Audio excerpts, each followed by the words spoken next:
I'm Alan Parks, and this is A Cup of Tea with Alan. On this podcast, I aim to get to know the real person behind your favourite book. So, put the kettle on, sit back, and enjoy A Cup of Tea with Alan.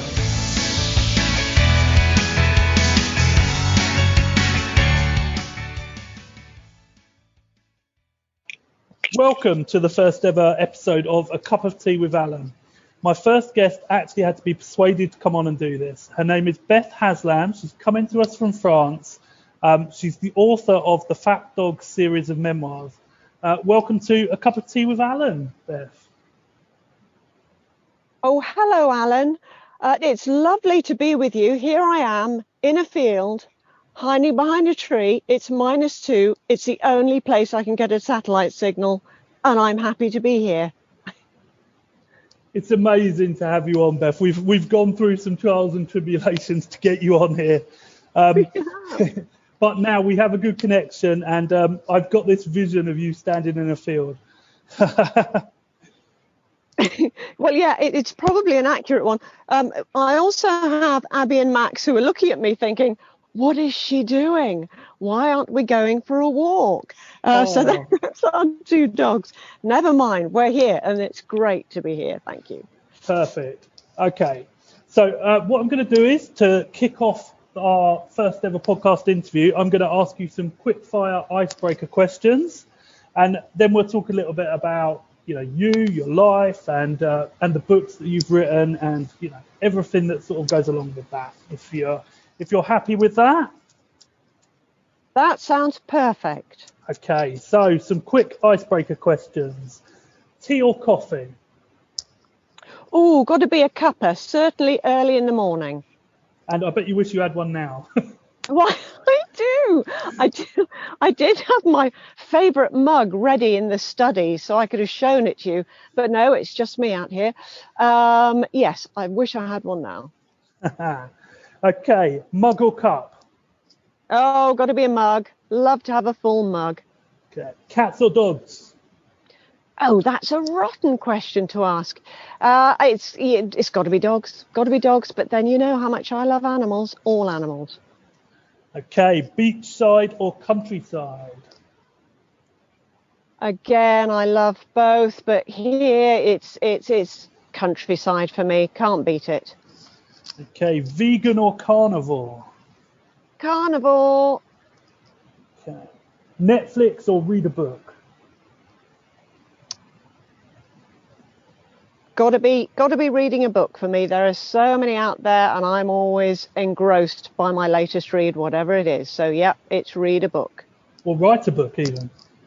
Oh, that too. If I ever have a second to myself. Cold or hot weather?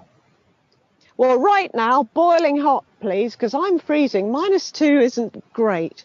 But again, I like both, but hot is good.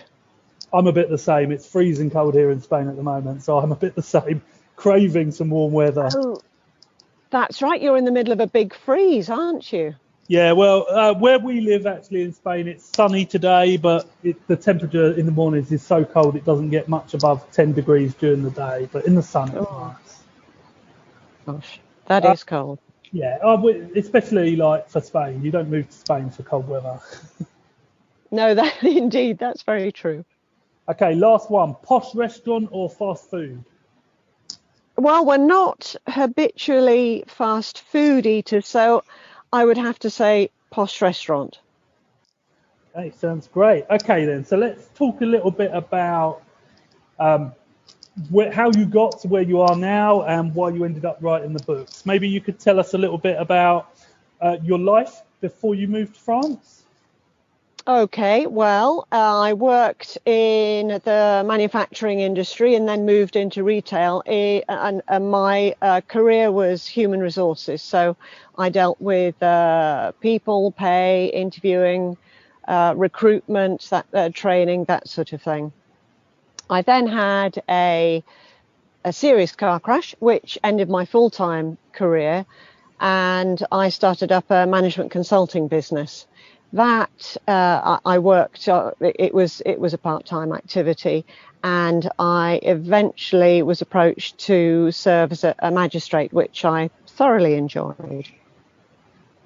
Wow, that's amazing. And what made you sort of give all that up and move to France? Well, the intention actually was not to come and move over here permanently. The intention was to buy a second home, but gradually, somehow, all that changed. Okay, and like, whereabouts in France did you decide to move to? We had the original idea was to look for a house in the Provence area. I'd done lots of research, which I thought was brilliant at the time, and we had several properties lined up for viewings over in Provence, kind of in the countryside above Nice and Marseille, that sort of area. And for several reasons, those properties were completely unsuitable. So we also looked in Languedoc and the central belt of the country. Again, several disasters later, we completely, nothing to do with my research at all, I'm afraid. We were told about this property, came here to the southwest of France, and well, we just fell in love with it. Okay, and what do you sort of do in France now, if you like? Well, lots really. We inherited a larger patch of ground of land than we had intended. And so part of our responsibilities is to look after and manage the land, which is predominantly woodland. We also, another thing we hadn't realised was that we'd bought a business, and that is forestry. So we sell firewood and mainly firewood, but also some other wood which goes for pallet making, and if the wood is high enough quality for furniture. We also have lots of wild animals that share the land with us, and we take our responsibilities very seriously in terms of how to nurture the wildlife and look after it properly. And somehow along the line, we seem to have acquired a number of animals, and we've fallen into a way of life that is semi-self-sufficient. And our approach now is more as conservationists, which is something that we're developing a passion about so far as wildlife is concerned. That's incredible. And obviously, we have been friends on social media for years now. And I see quite a lot of posts about, when you have bad weather and your dog walks and your animal experiences and stuff like that. And one of the characters, I suppose, that sticks out is your three-legged wild boar called Tripod. Maybe you could tell us a little bit about him. Well, yes, he's a favourite. Actually, the poor chap is in the wars at the moment. He's just lost one of his tusks, and we have no idea how that happened, but he's ever so sore. We first spotted him from one of our observation hides about 6 years ago. He was a tiny little chap, this kind of size of a Jack Russell, that sort of size. And we were looking through the binoculars, and I said to Jack, gosh, there's something really strange about this animal. He said, well, he's just a normal Marcassin baby boar. I said, yes, but he's very different. He turned around, and it was then that we realized he only had 3 legs. We followed his progress. We had no idea whether he was going to survive the first winter, but somehow he did. We have no idea how he came upon the injury, whether or not it was a deformity or whether he had been injured. But amazingly, he survived, and we put food down for him. We felt sorry for him, which I know one shouldn't because he's a wild animal. And slowly but surely, he came to trust us. And 6 years later, he's a big, hunky, I don't know, he must be over 100 kilos now, a big, mature adult with the heart of gold. He's a lovely lad. I imagine as a big, mature adult, he probably has fighting tendencies at certain times of the year. That's probably where he lost his tusk, I imagine, wouldn't it be?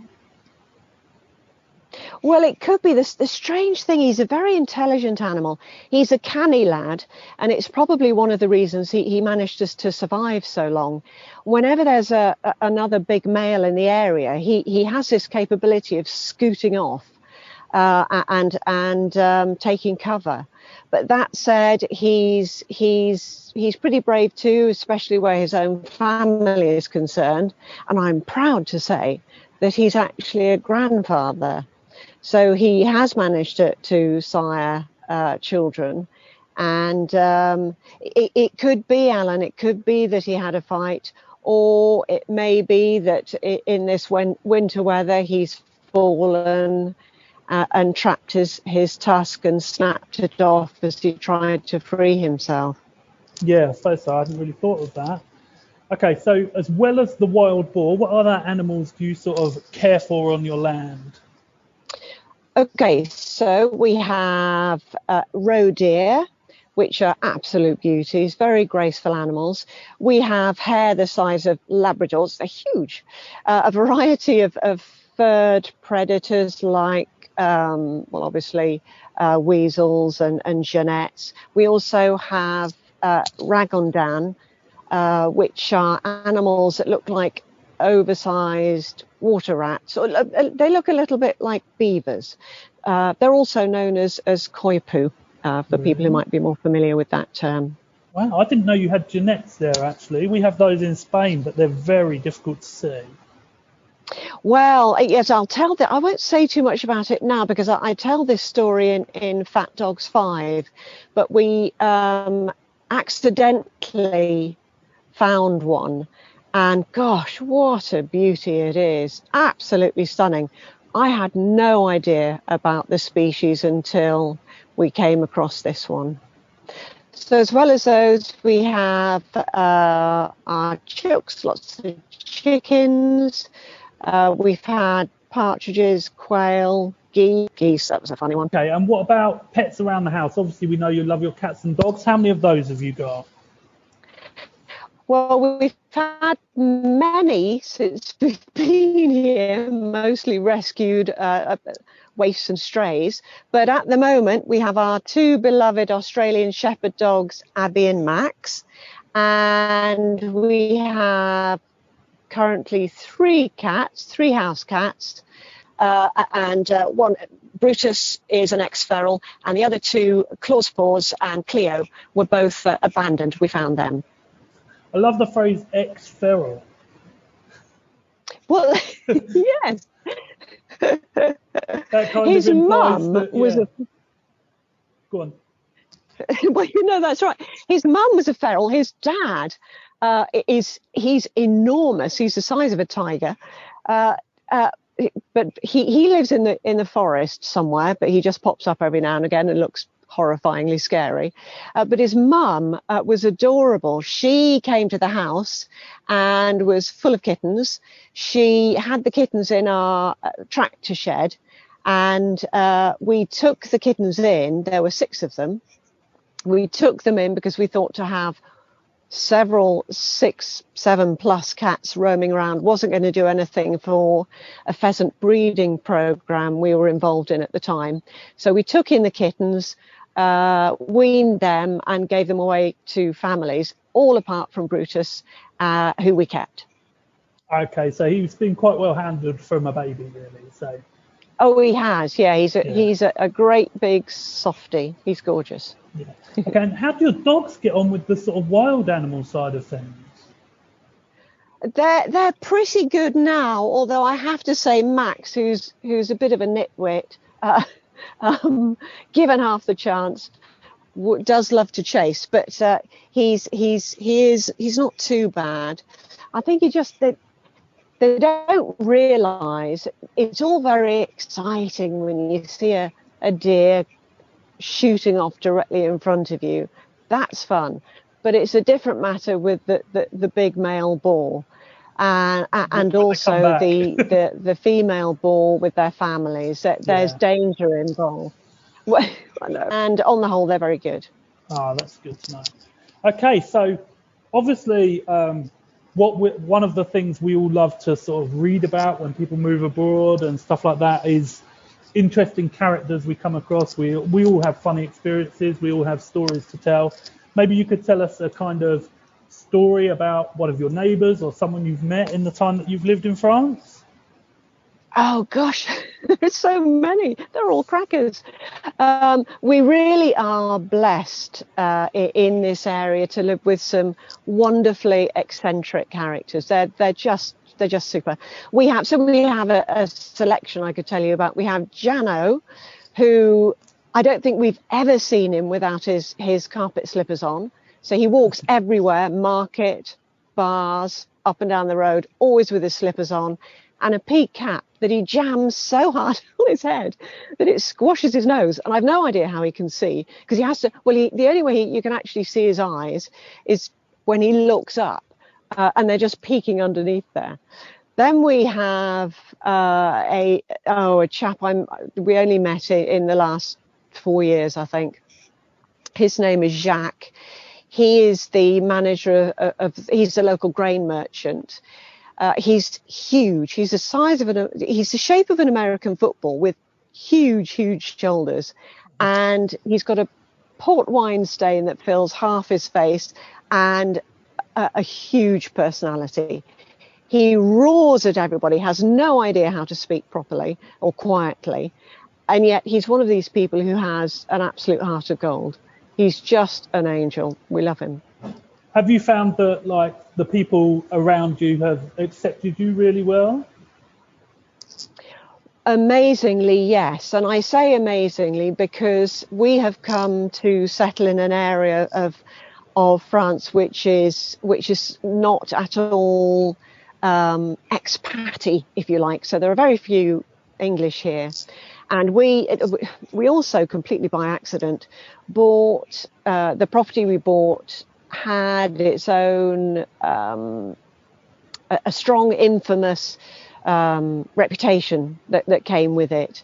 And we were concerned that people might think, a couple of English coming in, Brits coming in, taking a bit of our local history. And but our experience has been far from that. The people have gone out of their way to be kind.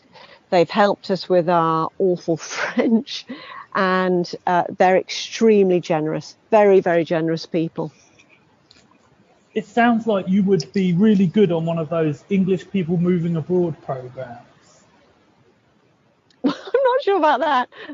Have you ever here in the middle of the field with no signal? Well, that's what I was wondering. I wondered whether anybody had ever approached you to be on one of those sort of TV type shows, or you'd ever thought about doing anything like that.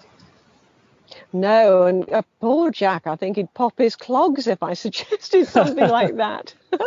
The very thought of even more people invading his privacy would be, yes, no, he'd hate that.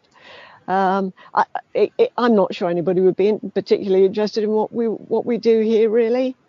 To me, it sounds really, really interesting. But obviously, talking about Jack, as you've brought him up, he is one of the characters that everyone sort of loves to read about in your books. Is he as sort of grumpy as he comes across in the books? Oh, yes, he's awful. Jack is very quick-tempered, moans like mad, and certainly I would have to say doesn't suffer fools gladly. That said, he's the most loyal man I've ever met, most capable man I've ever met. And despite what he says about our animals, he's absolutely soppy about them and adores them all. He sounds very much like me, actually, Beth. I could be really grumpy, but I'm as soppy as anything with animals. So you're another one. Yeah. You do sound soppy. I think maybe this type of personality is the type of personality you need to take on this type of challenge of move into a different lifestyle, move into, a totally different way of life, and, taking on things. Maybe that's the kind of people that do it.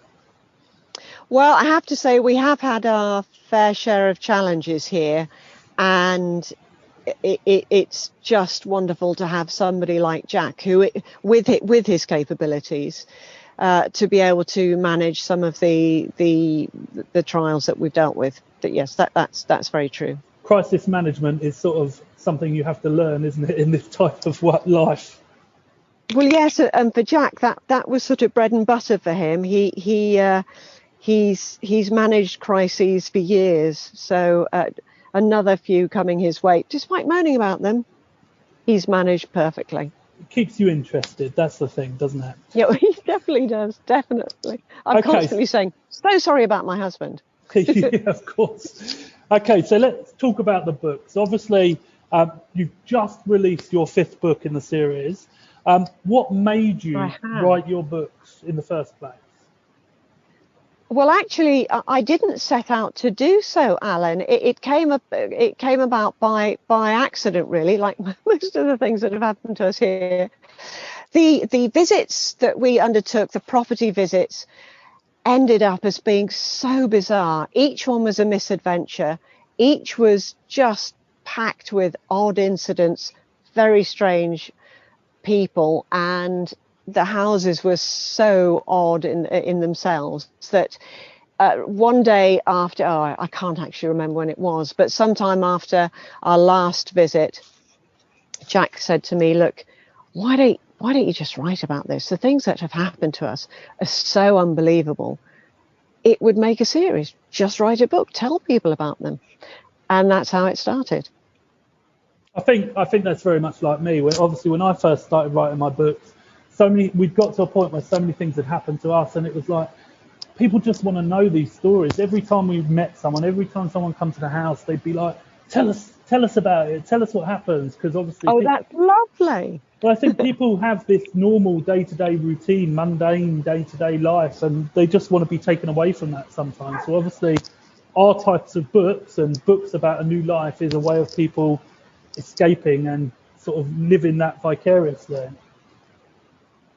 I suppose, yes. And I must say, I have been so grateful to people who have shown such an interest in, exactly as you say, in learning more about what happens here. And it is true. No day is the same here, and all the strangest things happen. They really do.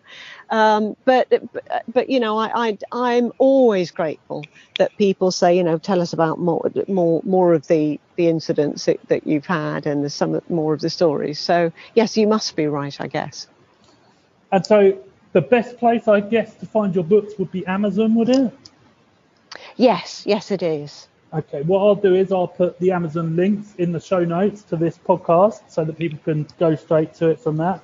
And if people want to get in touch with you, social media, Facebook, is that the best way? Oh, yes, thank you for asking. Yes, I have an active Facebook page, also Twitter, and I'm meeting lots of new friends also on Instagram. Perfect. That sounds great. What I'll do is I'll put links to everything so that if people want to get in touch with you, they can through all those links. And thank you for joining us. Thank you for being my first ever guest on A Cup of Tea with Alan. Oh, I'm absolutely chuffed to bits. Thank you so much, Alan. And you probably... Oh, so sorry. There was something climbing down the tree above my head. Oh, no, what? I don't know, but it's got legs. Hang on. Where was I? Just thank you so much. I'm quite sure all of your other interviews won't be conducted from the middle of the field, and I look forward to listening to them. Thank you, Beth. Okay, bye-bye.